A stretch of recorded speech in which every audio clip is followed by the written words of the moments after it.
बिस्मिल्लाहिर्रहमानिर्रहीम। अस्सलामुअलैकुम। मैं हूं उमर इनाम। पाकिस्तान में कल का दिन यानी 17 जून एक ऐसा गैर मामूली दिन था जिस दिन में पाक फ़ौज की तरफ से एक ऐसा गैर मामूली इकदाम लिया गया जो इससे पहले कभी तारीख़ में देखने को नहीं मिला, और जो उसका रिस्पॉन्स आ रहा है अवाम की तरफ से वो भी बहुत शदीद है। इस वीडियो में बात करेंगे उस गैर मामूली कदम के हवाले से जो फ़ौज ने लिया 17 जून को अवाम के हवाले से, और फिर जो अवाम का रिस्पॉन्स है इसके ऊपर 1.5 घंटे में वो किस तरीके से है उस पर बात करेंगे। और थोड़ा सा पिछले हफ्ते के मामलात को भी देखेंगे जब ISPR बहुत ज़्यादा एक्टिव था। 24 घंटे में तकरीबन 4 बार मीडिया अपीयरेंस हुई ISPR की, उस मामले के ऊपर बात करेंगे। और आखिर में देखेंगे कि ये जो फासला बढ़ता जा रहा है पाक फ़ौज में और अवाम में, इसको कम कैसे किया जा सकता है और ये मामला कहाँ जाकर रुकेगा। सबसे पहले अगर हम बात करें 17 जून को, तो 17 जून की शाम को अचानक ट्विटर पे एक हलचल मची और कुछ लोगों की तरफ से स्क्रीन शॉट्स, स्क्रीन ग्रैब्स आना सामने शुरू हो गए, और उन लोगों ने दावा किया कि जनाब उनको ऑफिशियल DGISPR का जो ट्विटर अकाउंट है वहाँ से ब्लॉक किया गया है, यानी वो ऑफिशियल DGISPR की ट्वीट्स अब नहीं पढ़ सकते। कुछ ही देर में बहुत ज़्यादा अकाउंट्स सामने आए जिन्होंने आके ये दावा किया कि उनको जो है वो इख्तलाफ की बुनियाद पर DGISPR का जो फ़ौज का, यानी फ़ौज का ये अकाउंट है, ये DGISPR का नहीं है, ये ISPR का अकाउंट है जो पाकिस्तान की अफवाज का ताल्लुकात आमा का इदारा है। और ज़ाहिर है वो DG के नाम पे, क्योंकि DG साहब जो होते हैं वो उसको हैंडल करते हैं ISPR को, तो पूरे ISPR की ये रिप्रेजेंटेशन होती है, और ISPR रिप्रेजेंट करता है पूरी पाक फ़ौज को, आर्म्ड फोर्सेस को। तो ये जो इनको ब्लॉक करने का, पाकिस्तानियों को ब्लॉक करने का अमल सामने आया है, इस पर बहुत ज़्यादा रिस्पॉन्स दिया है। अवाम ने तनकीद का निशाना बनाया है, गम व गुस्से का इजहार किया है, और उन्होंने कहा है कि जी हमने कोई गाली नहीं दी, कोई ऐसी बात नहीं की, सिर्फ हमने तनकीद की थी उनके न्यूट्रल्स वाला जो रोल है, जो वो खुद मानते हैं कि हम न्यूट्रल हैं, तो वो जो रोल है उनका उसके ऊपर हमने तनकीद की थी और इख्तलाफ किया था। हमने कोई ऐसी हरकत नहीं की थी, लेकिन उसके बावजूद उनको ब्लॉक किया गया है। और उसका रद्द अमल अभी आ ही रहा था कि फिर मालूम हुआ कि शायद जिसकी वजह से उनको ब्लॉक किया गया था आवाम को, वो वजह सामने आ गई। और वो वजह ये थी कि पहले आवाम को ब्लॉक किया गया, जितनी इख्तलाफी आवाज़ें थीं शायद पिछले 2-3 महीने के अंदर, उन सब को ब्लॉक करने के बाद हज़ारों लोग ये क्लेम कर रहे हैं कि उनको ब्लॉक किया गया है। उसके बाद ISPR ने एक ट्वीट की, और उस ट्वीट में उन्होंने दोबारा वही बात की जो 14 जून को पाकिस्तान में, 14 और 15 जून को टीवी के ऊपर बार बार चलाया जाता रहा, और वो ये था कि जनाब ये जो FATF के हवाले से पाकिस्तान की कोशिशें और काविशें हैं, ये सारी की सारी उस कोर सेल ने की थी जो चीफ ऑफ आर्मी स्टाफ की हिदायत पर GHQ में बैठा काम कर रहा था, एक मेजर जनरल उसको हेड कर रहा था। और इसको पहले ये टिकट्स की सूरत में भेजा गया मुख्तलिफ चैनल्स को। पहले ये खबर दी गई 14 जून की सुबह को कि जनाब ये जो है FATF के हवाले से पाकिस्तान अब बाहर आ रहा है ग्रे लिस्ट से, और उसका जितना क्रेडिट है वो पाक फ़ौज के पास है, क्योंकि पाक फ़ौज ने वो एक सेल कायम किया था, कोर सेल, और उस कोर सेल ने 30 से ज़्यादा वजारतों और इंटेलिजेंस एजेंसीज़ के साथ मिलकर एक ऐसा मैकेनिज़्म और एक ऐसी कोऑर्डिनेशन बनाई जिसके बाद पाकिस्तान अब ग्रे लिस्ट से बाहर आ रहा है, वाइट लिस्ट में जा रहा है। लेकिन हमने फिर देखा कि वो अभी पाकिस्तान उसमें अभी डाला गया है, उसको रखा गया है ग्रे लिस्ट के अंदर, और उनका एक प्लान विजिट है पाकिस्तान के अंदर FATF का, और उसके बाद ये फैसला होगा कि पाकिस्तान ग्रे लिस्ट से निकलता है या कोई मज़ीद अरसे के लिए उसको रखा जाता है। लेकिन ये जो 14 और 15 जून के इंटरेक्शंस थे ISPR के, 14 जून को सुबह टिकट्स चलवाए गए, यानी ये खबर चली पूरे मीडिया चैनल्स के ऊपर, और उसके बाद 14 जून को DGISPR साहब जो है वो कामरान शाहिद के प्रोग्राम में तशरीफ़ लाए दुनिया न्यूज़ पर, और उन्होंने गुफ्तगू की। फिर 15 जून को रिस्पांस दिया उस पर PTI ने, और 15 जून को एक दफ़ा फिर वही वक्त रात का 8 बजे और मोहम्मद मालिक के प्रोग्राम में हम न्यूज़ पर DGISPR दोबारा अपीयर हुए। तो ये जो 2 अपीयरेंसेस थी DGISPR की, ये भी गैर मामूली थी।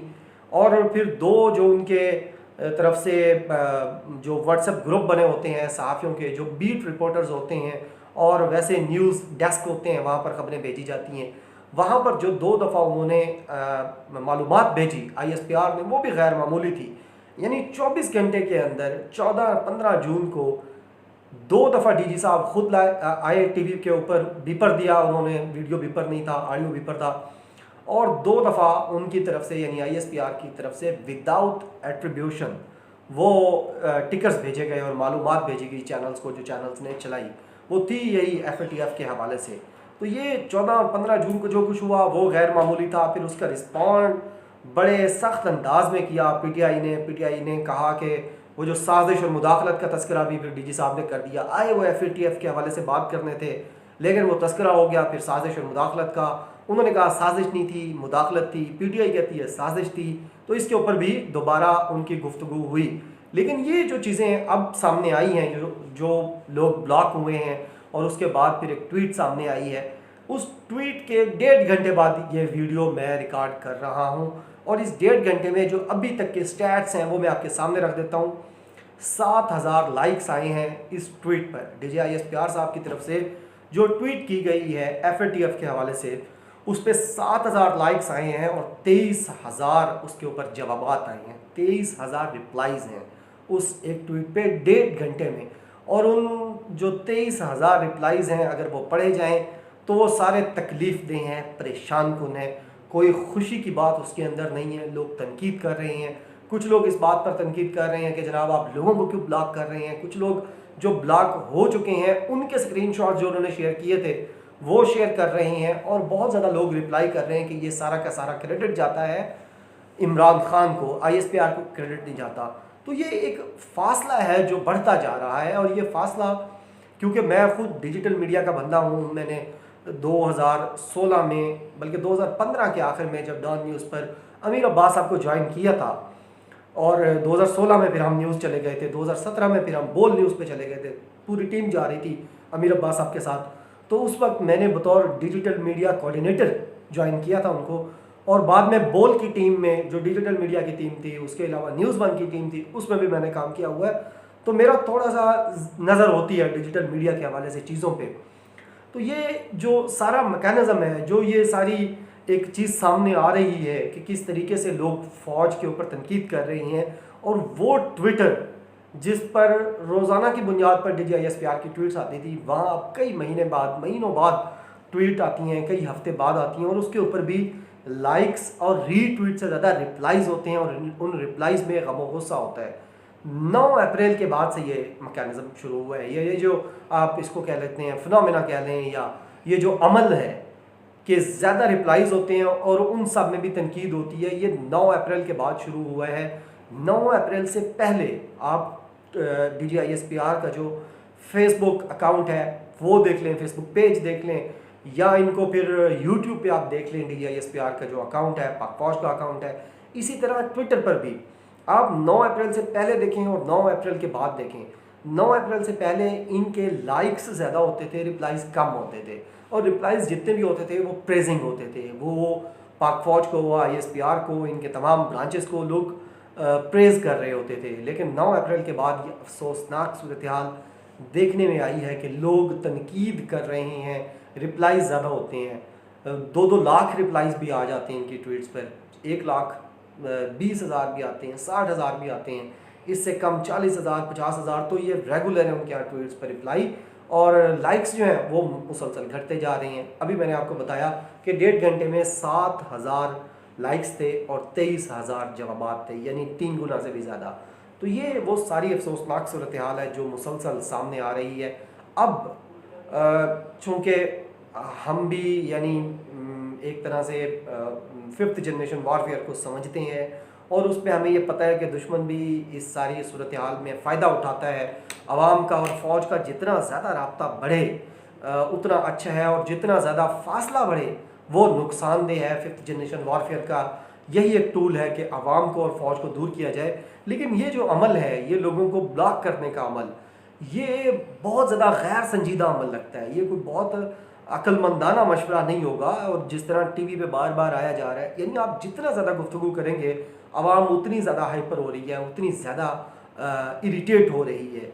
तो इसका हल यह है कि बिठाया जाए, नौजवान को साथ बिठाया जाए। अब GHQ में कॉल कर लें, पहले भी लोग बहुत आते थे, ISPR में भी नौजवानों के ग्रुप्स आते थे मुलाकात करने, हमें भी बुलाया गया, पूरा ग्रुप था 53 लोगों का, सहाफ़ियों का। हम भी GHQ गए थे, आर्मी चीफ कमर बाजवा साहब से भी मुलाकात हुई थी, DG ISPR से भी हुई थी, DGMO से भी हुई थी, और निगार गौहर साहिबा से भी हुई। यानी बात कहने की यह है कि आप नौजवानों को बुलाएं, सबको उनको साथ बिठाएं। आप कैंप्स में जाकर रिटायर्ड अफसरान से, रिटायर्ड फ़ौजियों से मिल रहे हैं, उनको एतमाद में लेने की कोशिश कर रही हैं, तो आप आवाम को भी एतमाद में लेने की कोशिश करें और इस तरह की जो चीज़ें हैं कोशिश करें इसको ख़त्म करें। आवाम के अंदर बहुत ज़्यादा गम गुस्सा है, इसको एक तो रिस्पॉन्ड करें कि ये क्या हुआ है, आपने ख़ुद किया है या जिनको आपने ब्लॉक किया है उनका कसूर क्या था। आप समझते थे कि वो शायद कहीं गैर मुल्क से चल रहे थे, वो अकाउंट्स आपके दुश्मन चला रहे थे। इस तरह की कोई भी चीज़ है तो उसे क्लैरिफाई करना चाहिए, क्योंकि जितना ज़्यादा गुफ्तगू होगी उतना ज़्यादा फ़ायदा होगा, लेकिन बाहमी गुफ्तगू हो। आप जब एक तरफ़ा मौक़िफ़ देते हैं और आवाम का मौक़िफ़ नहीं सुनते तो फिर उसमें नुकसान देखने को मिलता है। और माजी में भी जब जब ये फ़ासले बढ़े आवाम के और फ़ौज के, उसकी वजह यह थी कि शायद कोऑर्डिनेशन नहीं थी, गुफ्तगू नहीं थी और बहस मुबाहिसा नहीं था। तो ये मेरा ख़याल है बतौर IR के स्टूडेंट के भी और सोशियोलॉजिस्ट के भी कि आप लोगों की गुफ्तगू सुनें। आप जब आवाम की बात को सुनते हैं, आवाम के रद्द-ए-अमल को सुनते हैं, आप जब गुफ्तगू करने का मौका देते हैं, आवाम को अपना ओपिनियन ज़ाहिर करने का मौका देते हैं, तो उनके दिलों में जो गम और गुस्सा होता है, जो उनके जहनों में गुस्सा होता है, जो सवाल होता है, वो ख़त्म होते हैं। और अगर सवालात पूछने पर पाबंदी लगा दी जाए किसी माशरे में, किसी मुल्क में, तो वक्ती तौर पर तो शायद ऐसा लगता है कि कामयाबी मिल रही है, लेकिन लॉन्गर रन में देखा जाए, लॉन्ग टर्म में देखा जाए तो इसका नुकसान होता है। क्योंकि जो सवाल जहनों में रह जाएँ, ज़ुबान पर ना आए, वो जवाब तो हमेशा ढूंढते रहते हैं। उनको जवाब ना दिया जाए तो वो एक लावे की सूरत में सोसाइटी में फट पड़ते हैं। तो मेरी हाथ जोड़कर गुजारिश है दोबारा पाक फ़ौज से और ISPR से कि आप बड़े हैं, आप बड़ा दिल करें और इस आवाम को एतमाद में लें। और ये जो एक टेंशन है कि बार बार रिप्लाई करना, बार बार आके लोगों को मुतमईन करने की कोशिश करना है कि साजिश थी, मुदाखलत थी, उसमें आपका रोल क्या था, किसी का रोल क्या था, इन चीज़ों को बराए मेहरबानी मोहब्बत से, अमन से, सुकून से हल करने की कोशिश कीजिए। यही हम सब के हक़ में बेहतर है। बहुत शुक्रिया। अल्लाह हाफ़िज़। पाकिस्तान ज़िंदाबाद।